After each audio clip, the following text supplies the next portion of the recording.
The world, as I'm sure you have experienced, is a massive place, an incredibly big one. And to be honest, if you have ever seen an ant, and I'm sure you all have, it's probably 10 times the size. For a giraffe, maybe, you know, there's enough space to move around, like a couple trees, like it's good enough, right? We can get through. Now, within the world, we all have our own windows to see into it, right? But we tend to get confused and tend to think that what we are seeing is the whole picture, when really there is a much broader scale going on. Now, as we continue, we find out that, let me give you an example. Okay, so imagine you're flying on a plane and the windows that you have are the windscreen. Now you're looking out and you're in the air and you're confused. Where are the wings? What's going on? I don't understand how we're flying. Then you jump to the passenger's point of view and you realize, whoa, there's one wing on the side, but where's the other one? How are we not tumbling in circles? Then you go to the next guy and you realize, oh, I see the other one. And what you see is that the accumulation of perspectives actually make the whole picture. Now, the burning building example, imagine there's a burning building and many people are trying to escape out of it. One person, for example, had a horrible experience, fell over and broke their leg. But yet another one is a kid who ran out of the building laughing his ass off because his dad farted and now the building is in flames. Now, what I am talking about here is perspective. Perspective is a wonderful thing, one of my favorite words in the English language, because it literally creates the reality that you live in. But there is a thing with this, which is seeing is believing, which I found that the belief that you have tends to create a curtain over the window that you see. And kind of, in a way, limits your perspective and reinforces an idea that kind of works in a certain way, in a way which I will explain. And it will come to me.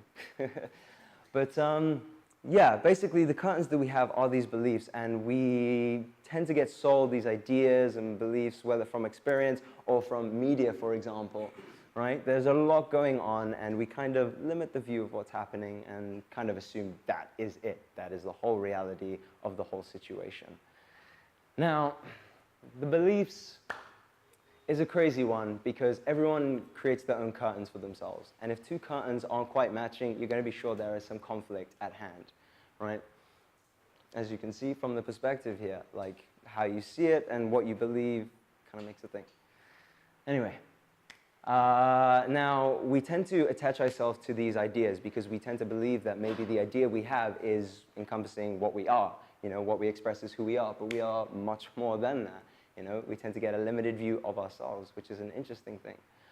And through that, it's a beautiful thing at the same time, but there's so much more at hand. And a way I found to kind of deframe these curtains, which really helps, is you cannot tear someone's curtains down because you are essentially trying to break down what they believe to be themselves. So a great thing to use here is yes and, is to kind of work with what they believe and see how they use it. And in a sense, kind of just play with the ideas that they have till it's stirred up and then inevitably becomes something that's quite ridiculous because the ideas we have are actually very limited.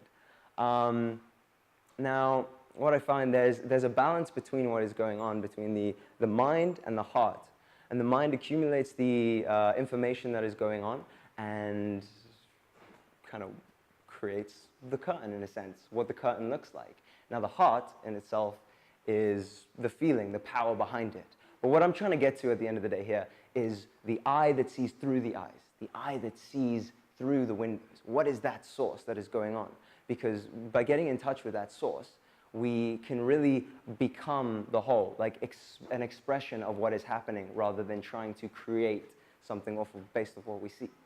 Because there's a broad thing. If you have everything working in function with one another, the heart, the brain, the mind, the consciousness, it flows into a way that's just natural. But we tend to kind of lose sight of this because we get de-winged, basically. We have so much potential within us, but we're told so much what we are not and what we should not be and what we are, and that's very limiting. You know, to identify yourself as like a football player or a musician or something like that, like you're, in a sense, limiting your own potential because by identifying with that, you're not really going out. Like you play music, you play football, you do these things, you are capable of so much, but by doing that, there's a box. There's a little bit of a box. But we tend to believe what we're told as we go through it. And we tend to accumulate an idea of ourselves, of lacking or not having. And what I found through that is that as a personal experience, I found that I was really limiting myself on what I could do by the beliefs that I held towards myself, which was, you know, I'm not enough, I'm not good enough. Like the anxiety that I have like breaks me down and it's not good. And there's an expectation, like almost, that is forced upon us, like how we should be and how we should not be, which is ridiculous. We're reaching a form of perfection which we can never reach because it's someone else's idea. And yeah, so it's kind of following your own intuition of what you kind of want to be. But by following that, there is a tricky thing within this, in that by trying to become something more positive, by trying to be happy, by trying to be more energized and whatnot, you can, you're trying to grasp at something that is not you, basically. You're saying that it's over there, it's not part of you and what you're doing. But when you start to embody what it is you want, happiness, excitement, creativity, you start to unleash it, you know, instead of trying to constantly chase what it is that you want. Now, basically, to finish off at this point, what I've basically done here is create a curtain for you guys. Now, don't attach yourself to the curtains that go on. Like, let them flow open. Like, it's okay to have them, but let the curtains be an inspiration, something that drives you further. All right, we made it through. Thank you very much, guys. I appreciate it.